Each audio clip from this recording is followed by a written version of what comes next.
Hi guys, I'm gonna show you some 5 basic bodyweight exercises that athletes should do in order to increase knee strength and to decrease knee pain. First exercise is the wall squats. All you have to do is find a wall and place your whole upper body against the wall. Make sure your feet shoulder width apart.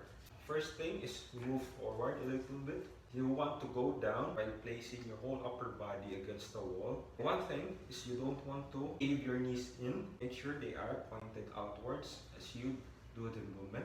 So as you can see, my quads are firing. So I can feel the tension here on both legs. So I don't want to cave my knees. So make sure that it is pointed out. Hold this for 5 seconds. Go up again. So make sure that you're not bending too much. So start within a comfortable position first. 5 seconds hold, then 10 repetitions. As you become comfortable with this position, you can challenge by going down. This doubles the effort of your quads. You can do this every other day. For our second exercise, this is called the split squats.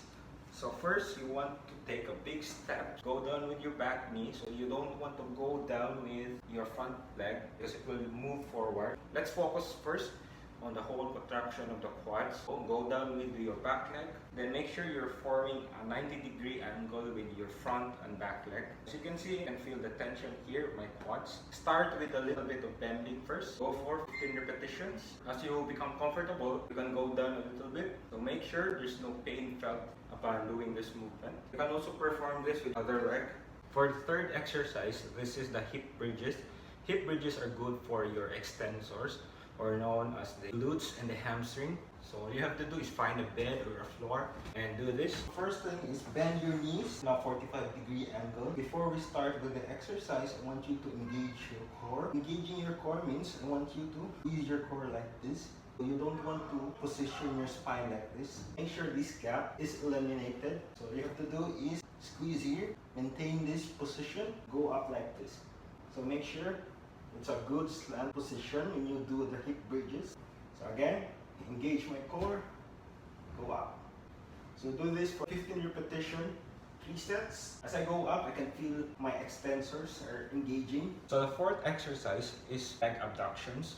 All you have to do is place your elbow here. Make sure you're in a straight line. All your joints are aligned. And you can place your hand here. Raise your leg. Make sure it's not flaring out, it's not flaring forward. Make sure your joints are aligned.